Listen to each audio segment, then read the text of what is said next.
यहाँ पर सूत जी महाराज ने कहा कि सवे पुंसाम परो धर्मो, मनुष्य के लिए कल्याण का मार्ग है परम धर्म का पालन करना। और परम धर्म क्या है? यथा भक्ति रथोक्षजे, जीवन में भक्ति को धारण करना, जीवन में भक्ति करना, यही एकमात्र और एकमात्र मनुष्य के लिए कल्याण का सबसे सुगम मार्ग है। सवे पुंसाम परो धर्मो यतो भक्ति रथोक्षजे, भक्ति करना ही मानव के लिए कल्याण का मार्ग है। लेकिन भक्ति कैसी हो, उसके दो प्रकार बताएं यहाँ पर। अहेतुक्य प्रतिहता ययात्मा संप्रसिद्धति, भक्ति हो अहेतु की, अर्थात जिसका कोई कारण नहीं हो, निस्वार्थ भक्ति हो। और दूसरा प्रकार बताया अप्रतिहता, अर्थात कितने ही कष्ट आ जाए लेकिन महाराज भक्ति छूटनी नहीं चाहिए, भजन खंडित नहीं होना चाहिए, भजन छूटना नहीं चाहिए। ये उत्तर यहाँ पर सूत जी महाराज ने प्रदान किया। कई लोग प्रश्न करते हैं महाराज भक्ति करें पर भक्ति कैसे होती है? देखो भक्ति है ना, कभी हाथ पांव से नहीं होती है। अगर हाथ पांव से भक्ति होती तो विकलांग कभी भक्ति कर नहीं पाता। भक्ति कभी आंखों से भी नहीं होती है। अगर आंखों से भक्ति होती तो संसार में सूरदास जी को कौन याद करता? आज भी सूरदास जी के पद गाए जाते हैं। आंखें तो नहीं थी, दिव्य चक्षु थे। तो भक्ति ना आंखों से होती है ना हाथ पांव से होती है, ना ही भक्ति कानों से होती है। अगर केवल कानों से भक्ति होती तो महाराज बहरा क्या करता? बहरा तो कभी भक्ति कर ही नहीं पाता। न ही भक्ति जीवान से होती है, जीवान से होती तो गूंगा कभी भक्ति नहीं कर पाता। और ध्यान रखना, भक्ति कभी धन और ताकत से भी नहीं होती। अगर धन से होती तो सुदामा को कौन याद करता संसार में? आज सुदामा का नाम जीवा पर लोग बड़े प्रेम से लेते हैं। धन से भी भक्ति नहीं होती है और ना ही भक्ति ताकत से होती है। ताकत से होती तो कितने कितने भगवान के भक्त हुए जिनके अंदर शारीरिक बल नहीं था लेकिन फिर भी भगवान के प्रगाढ़ भक्त कहलाए। तो लोगों ने प्रश्न किया महाराज फिर भक्ति होती किससे है? भक्ति होती है भाव से। आपके हृदय के अंदर जो भाव है वही भक्ति का रूप है। और इसलिए नीतिकार कहते हैं देवो न विद्यते काष्ठे न पाषाणे न मृण्मयम्, ना तो भगवान लकड़ी में है, न पत्थर में है, न मिट्टी में है। देवो ही विद्यते भावो तस्माद् भावो ही कारणम। भगवान अगर कहीं है तो आपके हृदय के अंदर जो भाव है उसके अंदर भगवान है। इसलिए भगवान कहते हैं भाव का मैं भूखा हूँ और भाव ही में सार है। भाव से जो मुझको भजे तो भव से बेड़ा पार है। भाव से जो मुझको भजे तो भव से बेड़ा पार है। भक्ति होती महाराज भाव से। जैसा भाव होगा जीवन में भक्ति भी वैसी होगी। तो भक्ति कैसी होनी चाहिए? अहेतु की। पर अपने दिल पर हाथ रख करके पूछना क्या हम अहेतु की भक्ति करते हैं?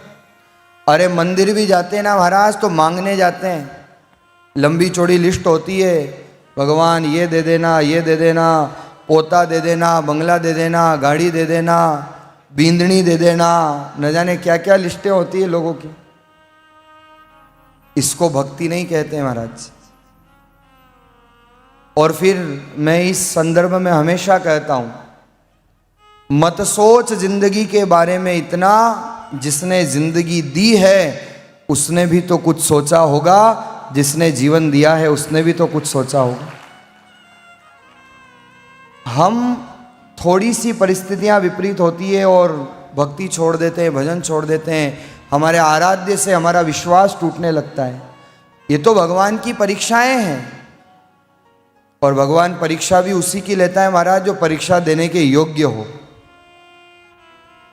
स्कूल में टीचर उसी स्टूडेंट की परीक्षा लेता है जो स्टूडेंट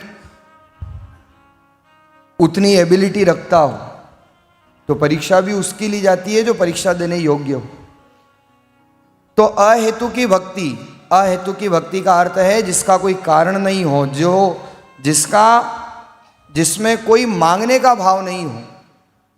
और जीवन में इतना सोचना, आज तक तुमको जो कुछ भी मिला है, क्या सब कुछ तुमने मांगा था? बहुत सारी ऐसी वस्तुएं, बहुत सारे ऐसा जीवन का वो समय होगा जो तुमने कल्पना भी नहीं करी होगी, लेकिन भगवान ने अहेतु की कृपा करके प्रदान कर दिया। जब भगवान अहेतु की कृपा कर सकते हैं तो क्या हम अहेतु की भक्ति नहीं कर सकते? अहेतु की भक्ति है महाराज निस्वार्थ भक्ति, जिसमें कोई याचना नहीं हो।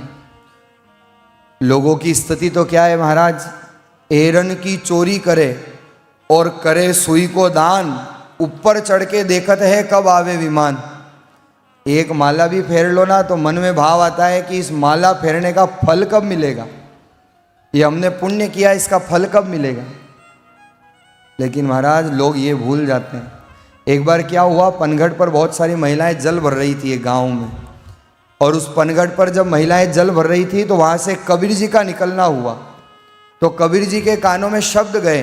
एक कोई नई नई दुल्हन थी जिसका विवाह अभी अभी हुआ था, वो अपनी सखी को कह रही थी, देख मेरा पति ऐसा है जिसने मुझे सोने की नथ दी है, और ये नथ पहन करके मैं आई हूँ, ये नथ कितनी सुंदर है, इसमें इतना सुंदर हीरा लगा है, इतना इसमें सोना लगा है। बड़ी महिमा कर रही थी नथ की। और कबीर जी का वहाँ से निकलना हो गया। कबीर जी ने सुना, वाह नथ की भी महिमा हो रही है। कबीर जी गए पनघट पर और उस महिला से कहा कि वाह नथनी दीनी यार ने, नथनी दीनी यार ने तो चिंतन बारंबार, और नाग दिया उस करतार ने उसको दिया विसार।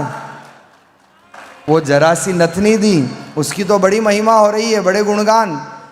महाराज भगवान नाक ही नहीं देता तो नथनी क्या काम आती? नाक है तो नथनी है, नाक ही अगर भगवान नहीं देते तो वो नथनी क्या काम आती? इसलिए महाराज जीवन में जो कुछ मिल रहा है ना, हर समय उसका धन्यवाद करो, हर समय उसके प्रति कृतज्ञ रहो, और यही अहेतु की भक्ति है। लेकिन सच यह है कि व्यक्ति का स्वार्थ अगर सिद्ध नहीं हो तो वो भगवान की सत्ता को भी स्वीकार करने से मना कर देता है। और हर व्यक्ति को कष्ट में भगवान याद आते हैं। व्यापारी को भगवान याद आते हैं, कब आते हैं? जब माल डूब रहा हो, घाटा लग रहा हो, तो हे ठाकुर जी, हे छोगाला छेल बचा लीजो, माल पाछो लिया जो। अफसर को भगवान याद आते हैं, कब याद आते हैं? जब रिश्वत लेते पकड़ा जाए तो भगवान याद आते हैं। और महाराज किसान को याद आते हैं भगवान, कब याद आते हैं? जब वर्षा नहीं हो।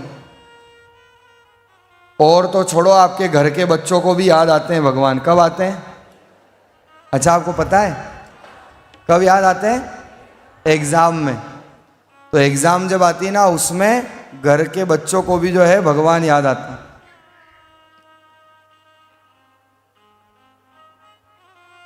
घर से लेकर स्कूल तक जितने मंदिर है ना, सब याद आ जाते हैं, भगवान, हे हनुमान जी 11.25 रुपये का प्रसाद चढ़ूंगा, पास कर देना।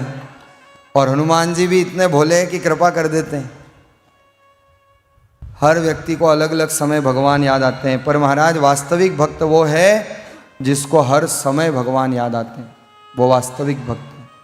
तो भक्ति अहेतु की होनी चाहिए। अहेतु की भक्ति का अर्थ है केवल मांगने मत जाया करो। और छोड़ो भगवान की बात, तुम तो अपने जीवन में प्रैक्टिकल करके देख लो।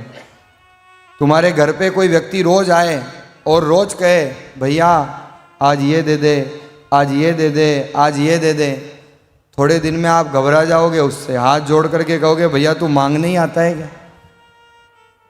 जब आप घबरा जाओगे तो आप भगवान के साथ क्या कर रहे हो?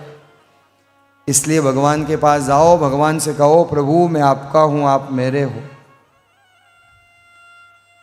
घर में जब कोई याचक आता है ना, तो व्यक्ति घर की तुच्छ से तुच्छ वस्तु देता है याचक को। घर में वार त्योहार आपके नौकर चाकर होते हैं, उनको आप घर की कुछ वस्तु देते हो, लेकिन आपकी अपनी संतान, आपका अपना खून अगर आपसे कुछ मांग ले तो उसको आप अपना सब कुछ दे देते हो। अब यह आपको निर्धारित करना है कि भगवान के सामने याचक बनना है, सेवक बनना है, या भगवान को कहना है प्रभु मैं आपका हूँ, आप मेरे हो। जब महाराज राजा ही आपका हो जाएगा तो फिर उसमें बाकी रहेगा क्या? इसलिए जीवन में केवल मांगने मत जाया करो, भगवान से प्रेम करने जाया करो। यही अहेतु की भक्ति कही गई। कभी कभी जीवन में छोटे छोटे प्रैक्टिकल आते रहते हैं। देखो, बहुत ज़्यादा अगर भगवान से आप मांगोगे ना तो होगा क्या? आपके जीवन में ही प्रैक्टिकल करके देखना। आप लोग यात्रा करते हो और बहुत सी बार आप रेड लाइट पे रुकते हो, तो रेड लाइट पे बहुत सी बार कुछ बेगर्स आकर के मांगने लगते हैं। अब आपका मन है जब तो आप दे देते हो, लेकिन आपका मन नहीं है देने का तो आप क्या करते हो? कांच चढ़ा देते हो गाड़ी का, या उसको इग्नोर करते हो, या अंदर जो आप संगीत सुन रहे हो, म्यूजिक सुन रहे हो, उसका वॉल्यूम तेज कर देते हो। जब वो ज़्यादा मांगने लगता है तो आप कांच चढ़ा देते हो। मैं तो इतना ही कहूँगा कि भगवान से इतना मत मांगना कि आपको देखकर भगवान को भी कांच चढ़ाना पड़ जाए कि ये फिर मांगने आ गया है। इसलिए महाराज केवल मांगने मत जाया करो, भगवान से प्रेम करने जाया करो। और जिस दिन सच्चा प्रेम हो जाएगा तुमको मांगने की जरूरत होगी नहीं। देना क्या है भाई? जिसने चोंच दी है चुग्गा भी वो देगा, भरोसा तो रखो। अन्न पानी का सोच क्या सबको दे करतार, राम चरण विश्वास बिन दुख पावे संसार। संसार जिस दौड़ में लगा है महाराज, विश्वास अगर पक्का हो तो प्रभु कृपा से सकल पदार्थ है जग माही, सब कुछ संभव है। लेकिन राम कृपा होनी चाहिए, भगवत कृपा होनी चाहिए, और वो होगी महाराज भक्ति से। भक्ति होनी चाहिए अहेतु की। और दूसरा प्रकार बताया भक्ति का अप्रतिहता, अर्थात कितने कष्ट आ जाए, कितनी विपदा आ जाए, पर भक्ति छूटनी नहीं चाहिए। कोई एक भक्त ऐसा मुझे बता दो जिसके जीवन में कष्ट नहीं आए हो। भगवान के सैकड़ों भक्त हैं, चाहे मीरा हो, चाहे कबीर हो, नानक हो, रैदास हो, पन्ना हो, नरसी हो, नामदेव हो, जनाबाई हो, सखाबाई हो, कितने कितने भक्त, स्वयं पांडव जिनके साथ भगवान थे, लेकिन उनको भी कष्ट झेलना पड़ा, उनको भी कष्ट भोगना पड़ा। अरे भगवान खुद आए धरती पे, जानकी नाथ न जानी सक्या सवारे सूत हवानो। नहीं जान पाए भगवान की कल प्रातःकाल का सूर्योदय क्या लेकर के आएगा। रात में राज्याभिषेक की तैयारी हो रही थी, प्रातःकाल अयोध्या के राज सिंहासन पर बैठना था, लेकिन एक रात में महाराज सब खेल बदल गया। 14 वर्ष का वनवास राम जी को हो गया। लेकिन सच ही कहा है किसी ने, प्रभु जो करते हैं अच्छा करते हैं, बस हमें विश्वास होना चाहिए। और अगर वनवास राम नहीं गए होते तो आज घट घट में राम की पूजा भी नहीं होती। राम वन गए इसलिए राम बन गए, राम वन गए इसलिए राम बन गए। अगर राम वन नहीं जाते तो राम घट घट में पूजे भी नहीं जाते। तो महाराज भक्ति अप्रतिहता होनी चाहिए और भक्ति अहेतु की होनी चाहिए। प्राण चले जाए महाराज, लेकिन जीवन में अनुकूलताएं प्रतिकूलताएं कितनी आए, पर हमारा भजन खंडित नहीं होना चाहिए, हमारा नाम स्मरण खंडित नहीं होना चाहिए। और यही संसार में सार है, यही इन ग्रंथों की कथा का सार है, और यही मानव के लिए मुक्ति का मार्ग भी बताया है। और महाराज जाओ, भगवान से मांगना ही हो तो फिर ये मांगना जो भगवान के लाडले भक्त कह रहे हैं। भगवान से सच्ची प्रार्थना अगर करनी है, गुजराती के बहुत सुंदर भाव हैं, मुझे बड़े प्रिय लगते हैं। गुजरात में जब जब कथाएं होती है तो ये भाव मैं प्रमुख रूप से गाया करता हूँ। और भक्ति के संदर्भ में गुजराती भक्तों ने बड़े सुंदर भाव लिखे हैं। मांगना ही है तो फिर भगवान से क्या मांगना चाहिए है गुजराती में, पर बड़े सरल हैं। आप लोग दोहराइएगा, आनंद लीजिएगा। प्रभु से जाओ तो प्रार्थना किया करो। बोलिए द्वारिकाधीश की।